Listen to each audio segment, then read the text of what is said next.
तुम अभी ऐसे वृक्ष हो जिसके फूल नहीं खिले, और बिना फूल खिले कोई संतुष्टि नहीं, कोई परितोष नहीं। ओम अथातो भक्ति जिज्ञासा। और ये तुम्हें ख्याल में आ जाए कि मेरे फूल अभी खिले नहीं, कि मेरे फल अभी लगे नहीं, कि मेरा वसंत आया नहीं, कि मैं जो गीत लेकर आया था मैंने अभी गाया नहीं, कि जो नाच मेरे पैरों में पड़ा है मैंने घूंघर भी नहीं बांधे, वो नाच अभी उन्मुक्त भी नहीं हुआ। ये तुम्हें समझ में आ जाए तो अथातो भक्ति जिज्ञासा, फिर भक्ति की जिज्ञासा। उसके पहले भक्ति की कोई जिज्ञासा नहीं हो सकती। भक्ति की जिज्ञासा का अर्थ ही ये है कि मैं टूटा फूटा हूं, अभी मुझे जुड़ना है, मैं अधूरा अधूरा हूं, अभी मुझे पूरा होना है। कमियां हैं, सीमाएं हैं हजार मुझ पर, सब सीमाओं को तोड़कर बहना है। बूंद हूं अभी और सागर होना है। अथातो भक्ति जिज्ञासा, तभी तो तुम जिज्ञासा में लगोगे। समझें भक्ति अर्थात क्या। एक तत्व हमारे भीतर है जिसको प्रीति कहें। ये जो तत्व हमारे भीतर है प्रीति, इसी के आधार पर हम जीते। चाहे हम गलत ही जिए तो भी हमारा आधार प्रीति ही होता है। कोई आदमी धन कमाने में लगा है, धन तो ऊपर की बात है, भीतर तो प्रीति से ही जी रहा है, धन से उसकी प्रीति है। कोई आदमी पद के पीछे पागल है, पद तो गौण है, प्रतिष्ठा की प्रीति है। जहां भी खोजोगे तो तुम प्रीति को ही पाओगे। कोई वैश्यालय चला गया है और किसी ने किसी की हत्या कर दी, पापी में और पुण्यात्मा में, तुम एक ही तत्व को एक साथ पाओगे, वह तत्व प्रीति है। फिर प्रीति किससे लग गई उससे भेद पड़ता है। धन से लग गई तो तुम धनी होकर रह जाते हो, ठीकरे हो जाते हो, कागज के सड़े गले नोट होकर मरते हो। जिससे प्रीति लगी वही हो जाओगे। यह बड़ा बुनियादी सत्य है, इसे हृदय में संभाल के रखना। प्रीति महंगा सौदा है, हर किसी से मत लगा लेना। जिससे लगाई वैसे ही हो जाओगे, वैसा होना हो तो ही लगाना। प्रीति का अर्थ ही यही होता है कि मैं यह होना चाहता हूं। राजनेता गांव में आया और तुम भीड़ करके पहुंच गए, फूल मालाएं सजा के। किस बात की खबर है? तुम गहरे में चाहते हो कि मेरे पास भी पद हो, प्रतिष्ठा हो, इसलिए पद और प्रतिष्ठा की पूजा है। कोई फकीर गांव में आया और तुम पहुंच गए, उससे भी तुम्हारी प्रीति की खबर मिलती कि तड़फ रहे हो फकीर होने को, कि कब होगा वो मुक्ति का क्षण जब सब छोड़ छाड़, जब किसी चीज पर मेरी कोई पकड़ न रह जाएगी। कोई संगीत सुनता है तो धीरे धीरे उसकी चेतना में संगीत की छाया पड़ने लगती। तुम जिससे प्रीति करोगे वैसे हो जाओगे, जिनसे प्रीति करोगे वैसे हो जाओगे। तो प्रीति का तत्व रूपांतरकारी है, प्रीति का तत्व भीतरी रसायन है, और बिना प्रीति के कोई भी नहीं रह सकता। प्रीति ऐसी अनिवार्य है जैसे श्वास, जैसे शरीर श्वास से जीता, आत्मा प्रीति से जीती। इसलिए अगर तुम्हारे जीवन में कोई प्रीति ना हो तो तुम आत्महत्या करने को उतारू हो जाओ, या कभी तुम्हारे प्रीति का सेतु टूट जाए तो आत्महत्या करने को उतारू हो जाओगे। घर में आग लग गई और सारा धन जल गया और तुमने आत्महत्या कर ली। क्या तुम कह रहे हो? तुम ये कहते हो ये घर ही मैं था, ये मेरी प्रीति थी, अब यही ना रहा तो मेरे रहने का क्या अर्थ। तुम्हारी पत्नी मर गई और तुमने आत्महत्या कर ली। तुम क्या कह रहे हो? तुम ये कह रहे हो ये मेरी प्रीति का आधार था, जब मेरी प्रीति उजड़ गई मेरा संसार उजड़ गया, अब मेरे रहने में कोई सार नहीं। हम प्रीति के साथ अपना तादात्म्य कर लेते। बिना प्रीति के कोई भी नहीं जी सकता। जीना संभव ही प्रीति के सहारे है। जैसे बिना श्वास लिए शरीर नहीं रहेगा, वैसे बिना प्रीति के आत्मा नहीं टिकेगी। प्रीति है तो आत्मा टिकी रहती। फिर प्रीति गलत से भी हो तो भी आत्मा टिकी रहती। मगर चाहिए प्रीति तो चाहिए, गलत हो कि सही। फिर प्रीति के बहुत ढंग हैं, वो समझ लेने चाहिए। एक प्रीति है जो तुम्हारी पत्नी में होती, मित्रों में होती, पति में होती, भाई बहन में होती, उस प्रीति को हम प्रेम कहते हैं। प्रेम का अर्थ होता है उसके साथ जो समतल है, तुमसे ऊपर भी नहीं, तुमसे नीचे भी नहीं, तुम्हारे जैसा है, जिससे आलिंगन हो सकता है, उसको प्रेम कहते हैं। समतुल व्यक्तियों में प्रीति होती तो प्रेम कहते हैं। फिर एक प्रीति होती माता पिता या गुरु में, उसे श्रद्धा कहते हैं। कोई तुमसे ऊपर है, प्रीति को पहाड़ चढ़ना पड़ता, इसलिए श्रद्धा कठिन होती, श्रद्धा में दांव लगाना पड़ता है, श्रद्धा में चढ़ाई है। इसलिए बहुत कम लोगों में वैसी प्रीति मिलेगी जिसको श्रद्धा कहें। माता पिता से कौन प्रीति करता है? कर्तव्य निभाते हैं लोग, दिखाते हैं, उपचार दिखाना पड़ता है। प्रीति कहां? अपने से ऊपर प्रीति करने में पहाड़ चढ़ने की हिम्मत होनी चाहिए। और ध्यान रखना, तुम अपने से ऊपर जितने ऊपर प्रीति करोगे उतने ही तुम ऊपर जाने लगोगे, तुम्हारी चेतना ऊर्ध्वगामी होगी। इसलिए तो हमने श्रद्धा को बड़ा मूल्य दिया है सदियों से, क्योंकि श्रद्धा आदमी को बदलती, अपने से पार ले जाती। तुम्हारे हाथ तुमसे ऊपर की तरफ उठने लगते और तुम्हारे पैर किसी ऊर्ध्व गमन पर गतिमान होते, तुम्हारी आंखें ऊंचे शिखरों से टकराती और चुनौती लेती। जिसके जीवन में श्रद्धा नहीं है उसके जीवन में विकास नहीं, विकास हो ही नहीं सकता। किसी को महावीर में श्रद्धा है तो विकास होगा, किसी को बुद्ध में, तो कृष्ण में, तो क्राइस्ट में, तो श्रद्धा से विकास होता है। कृष्ण क्राइस्ट तो सब खूंटियां हैं, कहां तुमने अपनी श्रद्धा टांगी, ये बात गौण है, मगर श्रद्धा कहीं ना कहीं टांगना जरूर। ये बात बहुत महत्वपूर्ण नहीं है कि तुमने महावीर चुना, कि मोहम्मद, कि कृष्ण चुने, कि क्राइस्ट। इसमें बहुत मूल्य नहीं है। मूल्य इस बात में है कि तुमने श्रद्धा का कोई पात्र चुना, तुमने कोई चुना जो तुमसे पार है, तुमने कोई चुना जो आकाश में, धवल शिखरों की भांति। उस चुनाव में ही यात्रा शुरू हो गई, तुम्हारी आंखें ऊपर उठने लगी, तुमने जमीन पर गड़े गड़े चलना बंद कर दिया, तुमने जमीन पर सरकना बंद कर दिया, तुम्हारे पंख फड़फड़ाने लगे। आज नहीं कल तुम उड़ोगे, क्योंकि जिससे श्रद्धा लग गई है उस तक जाना होगा। यात्रा कठिन होगी तो भी जाना होगा, लाख कठिनाइयां होंगी तो भी जाना होगा। प्रीति लग जाए तो कठिनाइयों का पता नहीं चलता। तो एक प्रीति है श्रद्धा, अपने से ऊपर, वो ऊर्ध्वगामी। एक प्रीति है प्रेम, अपने से समतुल, उससे तुम कहीं जाते आते नहीं, कोल्हू के बैल की तरह चक्कर काटते हो। पत्नी भी तुम जैसी, पति भी तुम जैसा, मित्र भी तुम जैसे। लोग अपने जैसे ही तो चुनते हैं, लोग अपने जैसों में ही तो आकर्षित होते। अपने से बड़े में आकर्षित होने में ही खतरा मालूम होता है। क्यों? क्योंकि पहले तो किसी को अपने से बड़ा मानना अहंकार के प्रतिकूल है, किसी को गुरु मानना अहंकार के प्रतिकूल है। अहंकारी किसी को गुरु नहीं मान सकता, वो हजार बहाने खोजता है सिद्ध करने के कि कोई गुरु है ही नहीं। अब कहां गुरु? सतयुग में होते थे, ये कलयुग है। अब कहां गुरु? ये पंचम काल है। अब कहां गुरु? सब कहानियां हैं, कपोल कल्पनाएं हैं। बचाता है अपने को, क्योंकि गुरु चुनने में ही तुमने एक बात जाहिर कर दी कि अब तुम्हें चुनौती स्वीकार करनी पड़ेगी। तुम जहां हो वहीं समाप्त नहीं हो सकते हो, ऊपर जाना है। इसलिए लोग अपने ही समान व्यक्तियों को चुनते हैं, उनके साथ कहीं जाना नहीं, यहीं झगड़ना है।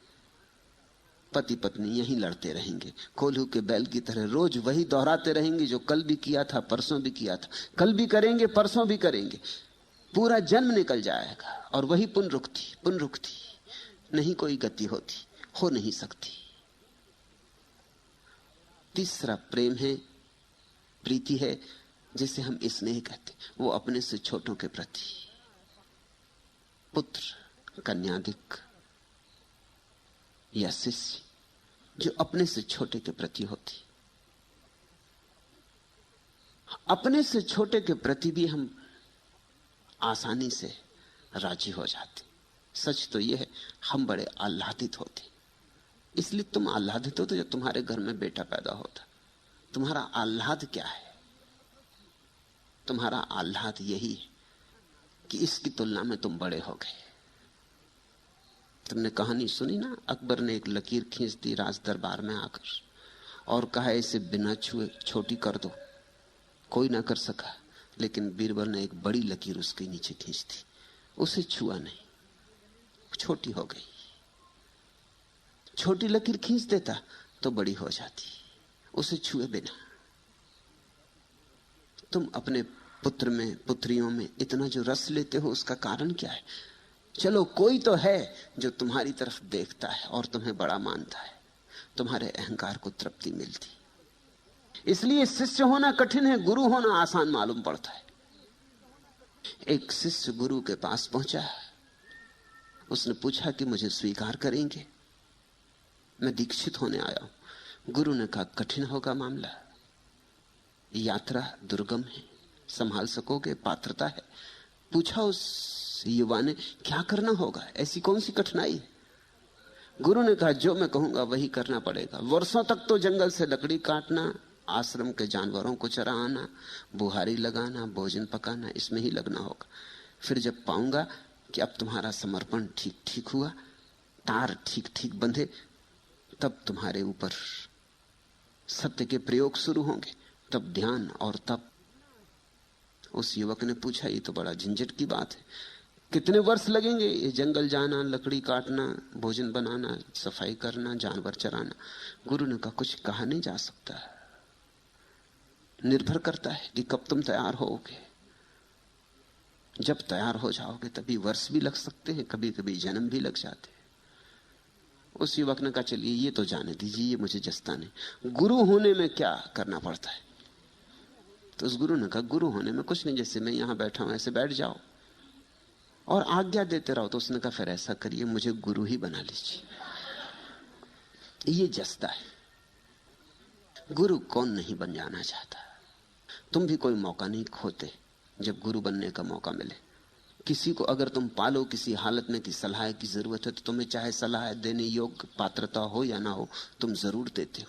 तुम चूकते नहीं मौका। कोई मिल भर जाए मुसीबत में, तुम उसकी गर्दन पकड़ लेते हो, तुम उसको सलाह पिलाने लगते हो। और ऐसी सलाहें जो तुमने जीवन में खुद भी कभी स्वीकार नहीं की, जिन पर तुम कभी नहीं चले, जिन पर तुम कभी चलोगे भी नहीं, लेकिन किसी और ने तुम्हारी गर्दन पकड़ के तुम्हें पिला दी थी। अब तुम किसी और के साथ बदला ले रहे हो। दुनिया में सलाहें इतनी दी जाती, मगर लेता कौन? कोई किसी की सलाह लेता? तुमने कभी किसी की ली? और ख्याल रखना, जिसने भी तुम्हारी असहाय अवस्था का मौका उठा के सलाह दी है, उससे तुम नाराज हो, अभी भी नाराज हो। तुम उसे क्षमा नहीं कर पाए हो, क्योंकि तुम असमय में थे और दूसरे ने फायदा उठा लिया। तुम्हारे घर में आग लग गई थी और कोई ज्ञानी तुमसे कहने लगा क्या रखा है, ये संसार तो सब जल ही रहा है, सब जल ही जाएगा, सब पड़ा रह जाएगा, सब ठाट पड़ा रह जाएगा जब बांध चलेगा बंजारा। अरे यहां रखा क्या है? ये बातें तो तुम्हें भी मालूम है, लेकिन तुम्हारा घर जल रहा है और इन सज्जन को सलाह देने की सूझी। तुम्हारी पत्नी मर गई हो, कोई कह रहा है कि आत्मा तो अमर है। तुम्हारी तबीयत होती है कि इसको यहीं दुरुस्त कर दो, इस आदमी को। मेरी पत्नी मर गई है, इसे ज्ञान सूझ रहा है, और तुम भली भांति जानते हो कि इसकी पत्नी जब मरी थी तब ये भी रो रहा था, और कल जब इसका बेटा मरेगा तो फिर ये जार जार रोएगा। तब तुम्हारे हाथ में एक मौका होगा कि तुम भी बदला ले लोगे, तुम भी सलाह दे दोगे। सलाहें एक दूसरे का अपमान है।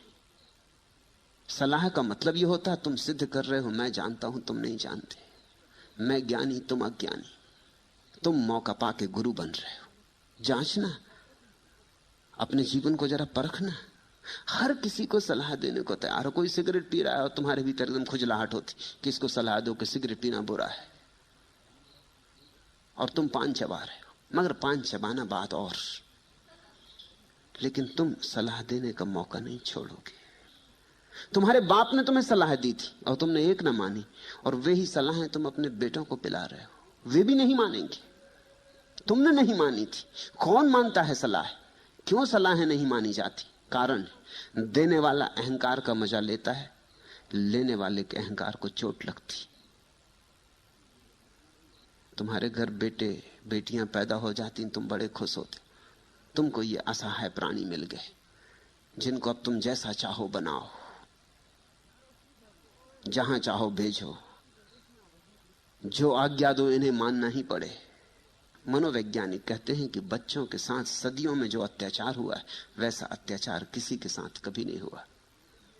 गुलाम से गुलाम भी इतना गुलाम नहीं होता जितने बच्चे तुम्हारे गुलाम हो जाते, क्योंकि असहाय हैं, तुम पर निर्भर है, जी नहीं सकते तुम्हारे बिना। एक छोटा सा बच्चा है, दूध नहीं मिले, सेवा नहीं मिले, सुरक्षा नहीं मिले, मर ही जाएगा, जी ही नहीं सकता। उसका जीवन दांव पर लगा है। तुम इस मौके को नहीं चूकते, तुम इस मौके का पूरा फायदा उठा लेते हो, पूरे से ज्यादा फायदा उठा लेते हो। हालांकि तुम कहते यही हो कि मुझे तुमसे प्रेम है, इसलिए ऐसा कर रहा हूं। लेकिन अगर बहुत छानबीन करोगे, थोड़े सजग होगे, तो पाओगे अहंकार का रस ले रहे हो। और तो कोई तुम्हारी सुनता नहीं, तुम्हारे बेटे को तो सुननी ही पड़ती। इसलिए कौन बेटा अपने बाप को माफ कर पाता है? कोई बेटा अपने बाप को माफ नहीं कर पाता। और अगर मौका मिलेगा बुढ़ापे में, जब तुम बूढ़े हो जाओगे और कमजोर हो जाओगे, असहाय हो जाओगे, बच्चे जैसे हो जाओगे, तब तुम्हारा बेटा तुमसे बदला लेगा। तब छोटी छोटी बातों में तुम दुत्कारे जाओगे, और तब तुम तड़फोगे और तुम कहोगे, मैंने ऐसा क्या पाप किया, मैंने तुझे बड़ा किया, मैंने अपना जीवन तेरे ऊपर लगाया, निछावर किया, और तू मुझसे बदला ले रहा है। ये कैसी अकृतज्ञता? नहीं, लेकिन तुम जांच करना, गौर करना। तुमने अपने अहंकार को खूब उछाला होगा। इस बेटे में पड़े घाव अब तक हरे। बच्चों के साथ हम बड़ा अमानवीय व्यवहार करते हैं, और ये कहते हम चले जाते हैं कि हमारा बड़ा स्नेह है। अपने से छोटे के प्रति जो प्रीति होती है, उसका नाम स्नेह है। मेरे देखे अपने से छोटे के प्रति सच्ची प्रीति और ठीक प्रीति तभी होती है जब अपने से बड़े के प्रति श्रद्धा हो, अन्यथा नहीं होती, अन्यथा झूठी होती। जिस व्यक्ति के जीवन में अपने से बड़े के प्रति श्रद्धा है, सम्यक श्रद्धा है, उस व्यक्ति के जीवन में अपने से छोटे के प्रति सम्यक स्नेह होता है। और उस व्यक्ति के जीवन में एक और क्रांति घटती, अपने से सम के प्रति सम्यक प्रेम होता है। उसके जीवन में प्रेम का छंद बंध जाता है। छोटे के प्रति सम्यक स्नेह होता है, धारा की तरह बहता उसका प्रेम, बेशर्त। वो कोई शर्त बंदी नहीं करता कि तुम ऐसा करोगे तो मैं तुम्हें प्रेम करूंगा, कि तुम ऐसे होगे तो मैं तुम्हें प्रेम करूंगा। वो ये भी नहीं कहता कि बड़े होकर तुम इस तरह के व्यक्ति बनना, कि मैं हिंदू हूं तो तुम भी हिंदू होना, कि मैं कम्युनिस्ट हूं तो तुम भी कम्युनिस्ट होना, कि मैं ईसाई हूं तो तुम भी ईसाई रहना, कि मैं चाहता हूं कि तुम डॉक्टर बनो कि इंजीनियर बनो तो इंजीनियर ही बनना। नहीं, वो कोई आग्रह नहीं रखता। वो कहता है मैंने तुम्हें प्रेम दिया, मैं प्रेम देकर आनंदित हुआ, तुमने मुझे हल्का किया। जैसे बादल हल्के हो जाते हैं भूमि पर बरसकर, ऐसा तुम पे बरस के मैं हल्का हुआ। मैं अनुग्रहित हूं, तुम्हें जो होना हो तुम होना, मैं तुम्हें सहारा दूंगा, तुम जो होना चाहो उसमें, लेकिन तुम्हें कुछ खास बनाने की चेष्टा नहीं करूंगा। मैं कौन हूं?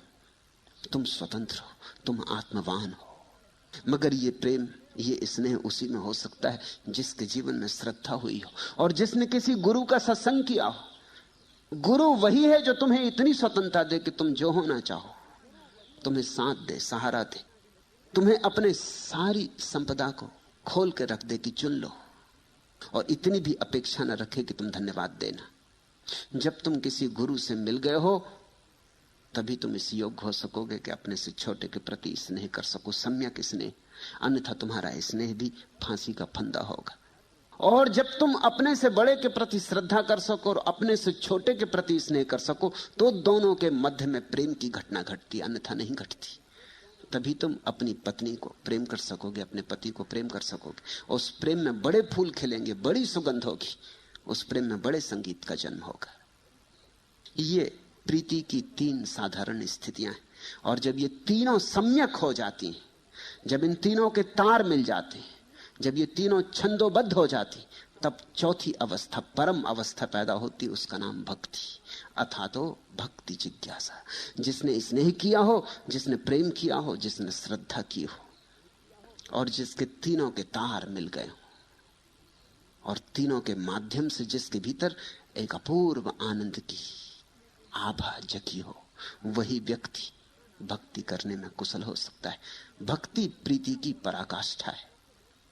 भक्ति का अर्थ है सर्वात्मा से प्रीति। छोटे से कर ली, समान से कर ली, बड़े से कर ली, अब सर्वात्मा से, अब परमेश्वर से। परमेश्वर कोई व्यक्ति नहीं है, ख्याल रखना बार बार। अगर परमेश्वर व्यक्ति है तुम्हारी धारणा में, तो तुम जो करोगे वो श्रद्धा होगी। फिर श्रद्धा में और भक्ति में कोई फर्क ना रह जाएगा। फिर तो परमेश्वर भी एक व्यक्ति हो गया, जैसे गुरु है, और ऊपर सही, बहुत ऊपर सही, मगर श्रद्धा ही रहेगी। श्रद्धा और भक्ति में भेद है। परमात्मा यानी सर्व। जिस दिन तुम्हारी प्रीति सब दिशाओं में अकारण बहने लगे, अहेतुक, वृक्षों को, पहाड़ों को, पत्थरों को, चांतारों को, दृश्य को, अदृश्य को, ये समस्त को तुम्हारी प्रीति मिलने लगे, तुम इस सारे के प्रेम में पड़ जाओ, तुम्हारे प्रेम पर कोई सीमाएं न रह जाए, उस दिन भक्ति। ओम अथातो भक्ति जिज्ञासा। अब भक्ति की जिज्ञासा।